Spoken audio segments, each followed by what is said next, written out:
Hey there, welcome to Man Runner. In today's video, I'm going to talk about running with COVID-19. First, I'm going to talk about getting COVID-19. Then I'm going to talk about the health data and symptoms. And then I'm going to look at what it's like to get back running again. I'm making this video because I've tested positive for COVID-19 for 7 days in a row up till yesterday. And I've been unable to leave the house for 7 days. So yeah, I made another lemonade video. Before I got going, I wanted to foreground some background. COVID-19 has killed over 6 million people on the planet. That's 275 people a day for every day of my life. Many more than the people I've ever met or probably will meet.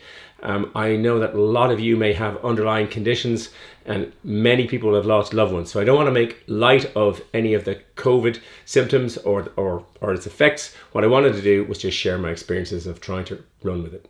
In Ireland at the moment, where I'm making this video, there are very few restrictions. We had lockdowns and we had masks. Early on in the pandemic, prior to October 2020 or thereabouts, I made a video testing out various masks. I'll show a clip of one of them where I'm sprinting uphill to test what it's like to try and suck as much air as I could in through, I think it was an FP2 mask at that point in time. But I'll show you that clip and I'll also link that full video at the end. I just jogged lightly down the hill in this one. Feels super comfortable, but I imagine it'll be tough. Here we go.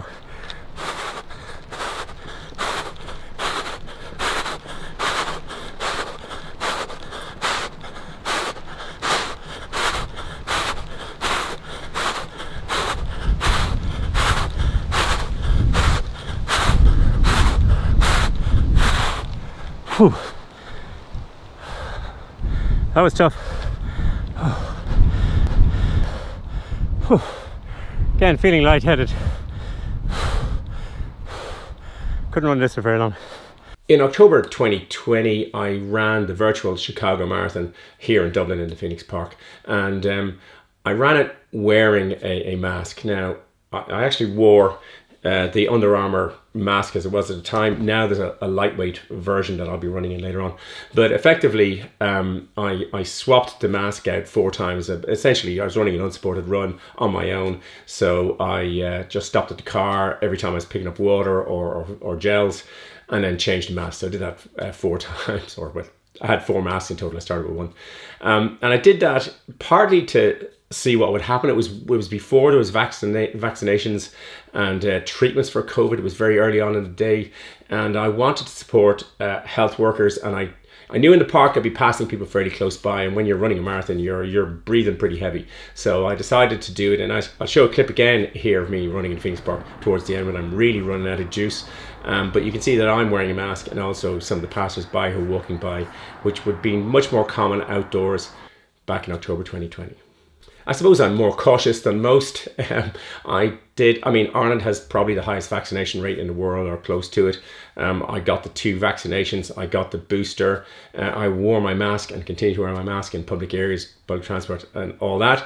And then I did 3 away marathons. I did Chicago, actual marathons, not virtual ones. I did Chicago in 2021, Buckeye, Arizona in 2022 and Zurich a couple of weeks ago. And I had to do an awful lot of isolating in order to make sure that I didn't catch COVID and miss those marathons. So I'm well used to isolating and well used to trying to avoid catching COVID. In recent times, I suppose last 3 or 4 weeks, I've been going out or up till last week, I've been going out about once a week. And about 4 weeks ago, I developed a cough. And of course, you think it's going to be COVID. I think I did 9 antigen tests and I did a PCR at a clinic in Dublin and no trace of it. And so I figured it was a cold. I ran the park run about 10 days ago and I set a PR, so it can't have been that bad. And then last Tuesday I went to work. I was we're working a lot online. And so I decided I'd do an antigen test before I went in because I still had the cough. Passed that, went to work and then ran home at lunchtime. Before I left work, I did an antigen test. There were some free ones being given out and I thought I'd have a go at that. And then I ran home about 8k and I kind of knew once I was in the middle of running something was off.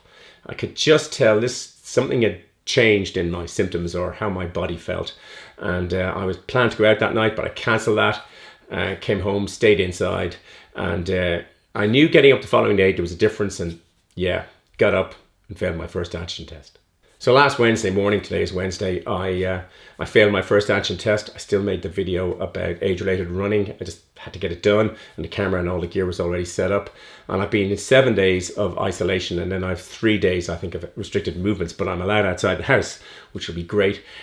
I don't know about anybody else, but when I passed a lot of antigen tests in a row, I thought maybe I was doing it wrong. Maybe my swizzle technique wasn't quite what it needed to be. But as soon as I got symptoms, like heavy symptoms, I suppose, I failed an antigen test, and I failed it 7 times in a row. And finally, I passed this morning. So I think I've seen the worst of it. At its peak, the sort of, this is the sort of lollipop swizzle stick goes in here and the thing folds over. But this one, when it was at its peak, which was probably about this day last week and maybe Thursday, I timed how long it took to go positive on the test, and it was 1:24. And yesterday it was about 8 minutes, and today it didn't go positive at all. So I think it does relate to your viral load, which presumably relates to when you're getting a peak and getting better. So hopefully, but that's been my experience, is that the antigen test actually very accurately mirrored my symptoms. I take a lot of data, as anyone who watches the channel knows, and I'll show a little video of it here. I get up in the morning and I check my blood oxygen and my ECG on the Apple Watch. I get a Withings thermometer, it's around somewhere, and I stick it on the old forehead and check my temperature. The blood oxygen was normal all the time, as was my ECG. My Withings temperature, when I did it on the old forehead, once it went up into the 37 degrees centigrade, 38 is a fever. So I never quite got that level. I put all my food into my fitness pal. I do all this in the morning just to sort of relax, just while I'm about to eat breakfast. And I take my blood pressure. I use a BPM monitor from Withings. Again, Withings keeps all the data, and I didn't notice anything unusual in any of the data apart from the temperature. Slightly one day. One of the things that about having a home blood pressure monitor, even though largely I don't know what difference it really makes, but I do it regularly just to see if there's any changes. And what I'm told is that by doing it every day at home, when you're not under any pressure, you get much more accurate readings than when you go to the doctor and you might be panicked about doing a blood pressure test. And then, of course, I also took the antigen test. Sorry, this pictures me swizzling something up my nose. But I did the antigen test. Again, I did it every morning over breakfast. As well as doing active tests, the Apple Watch and, of course, Pace 2 gather all sorts of data throughout the day. And the two that I've been logging recently are my resting heart rate and my heart rate variability. My resting heartbeat over the last year has been 53 beats per minute. And during last week in the symptoms, it went up to 60 beats per minute one day, but it pretty quickly got down to the high 40s, low 50s. So just, again, my temperature went up slightly, and my heart rate rose slightly at its peak, which was probably about last Wednesday. But the one that I found most interesting is my heart rate variability. I've been measuring this recently, thanks to Mark pointing out that I should do, and I've been looking at it and logging it. And effectively, your heart rate variability is how flexible your heart is and how adaptable to stress. Mine HRV is, I think, relatively low. The annual average last year was 39. But what I did notice was that during last week, it went down into the 20s and went down to 18 at one point in time. So that was the one thing I noticed. This morning, it's back up to 38, the same day I passed my antigen test. So what I noticed was, whether it's causal or coincidental, but my heart rate variability, which is the flexibility in my heart, really went down during the period when COVID was most active. Unsurprisingly, I gained some weight, but I couldn't go out, so I don't have any, I ran out of batteries for the weighing scale, so how much, I don't know. I'll find out a bit later on. I didn't have any loss of taste or smell, but strangely, I started to crave bland food. Yeah, I somehow really wanted to eat hot dogs and cereal, so that's what I spent my week eating. And of course, I didn't do any steps, I mean, apart from up and down the house. And so, yeah, we'll see in a couple of days how much weight I've gained, but it'll soon come off. Today is the day I go running. I've passed my antigen test, but I've been isolating for 7 days, and in Ireland you have to isolate for 7 days, and then you can go out for 3 days with caution. So I'm going to go out today, and my plan was to walk down to where I usually run the park run, then run the park run. I'll bring a mask with me so that I'm nowhere near anybody in risk of any lingering infection or whatever. And then I can compare the data. When I ran home the other day, it turned out that I ran home last Tuesday at lunchtime. It turned out that I left so soon that I didn't wait to see that actually my antigen test that I did at work had failed. I'd already legged it to go home. But I knew on the run something was wrong and very different from the morning. But I checked my heart rate on the Apple Watch. I get a different heart rate on the watch than this watch for some reason. But anyway, just for consistency, I'll go with the Apple Watch. And it was 155 normal, and then average, and then it went up to 163 at peak. I wasn't running very fast. I was running downhill, home, not in any particular hurry. When I did the park run, which I'm going to do later, but when I did it for my PR recently, it was 179 average, and then up to 192 peak. And then I did it easy. I've done it a lot of times because I'm trying to do repetitive measurements so I can compare. Didn't intend to do it with this, but it helps. And when it's easy, it's 176 beats average, and then 187 at its peak, probably when I'm going up the hill. So I'm going to walk down to the park. I've set the heart rate on the Apple Watch so I can read both the current heart rate, the 3-second average, and the overall average.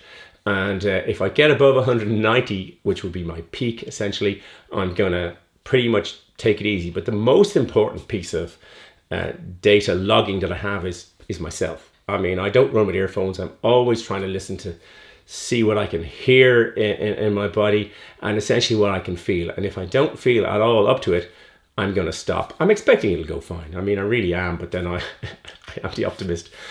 So I'm going to go down to the park. I'll bring the camera or one of the various cameras down, and we'll have a go.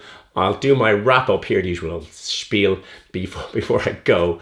But I'm going to go down and have a run at some stage this morning, and have been out in a week. I'm really, really looking forward to it. Okay, so here I am. I've walked down to my local park run. The park run isn't on today, but I've got data from the run, so I've come down here. I don't know what it's going to. I'm kind of nervously excited. The day is pretty wild, as you may be able to see and probably hear, even though there's a muffler on the microphone.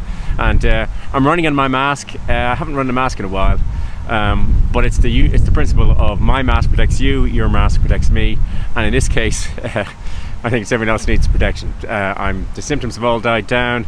I've passed my isolation, but to be sure. So let's go for a run. I'll pan around and you get an idea of the wildness and the nice home straight that is on my local Poolbeg park run. So how did the run go? Well, the weather's pretty wild, but I quite enjoyed that. It was very windy in parts. I wore the mask was perfect. I'd forgotten I wore a mask so often during lockdown or snood. I'd forgotten how often with glasses they fog up depending which way you're going, so I had to take them off when I was coming downhill. But took it fairly easy. I think 160 heart rate average and 183 peak, which is well within the norm. Didn't feel stressed under any of the conditions, and it is really windy. Running into the wind was, as always, a bit of a challenge, but not bad. I thoroughly enjoyed it. Didn't feel like I wanted to slow down or stop, and that was the main thing. The mask was perfect. I wore it for so long during lockdown, I just completely forgotten. But you don't want COVID. Do whatever you can to avoid it, and I'm going to take it really handy getting back into it. Before I wrap up, I'd like to thank all those people worldwide who've worked so hard under exhausting conditions to A, find vaccines, and B, learn how to treat people with COVID so that more of us can get through it with relative ease.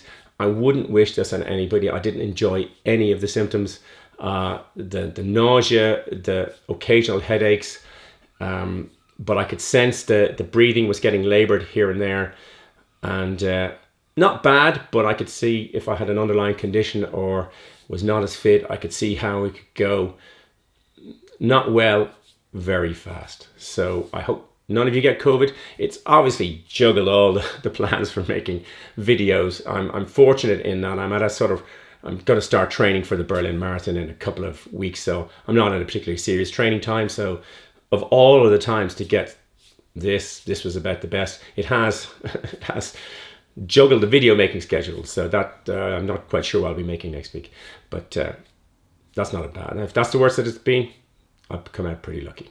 I hope you enjoyed the video and found it vaguely useful. If you did, it'd be great if you hit the like button As always, there'll be lots of stuff down in the descriptions below, and I'll happily answer any questions that you put into the comments. There'll be a big blue subscribe button popping up there and some related videos there. Thanks for watching. Until the next video, just keep running along.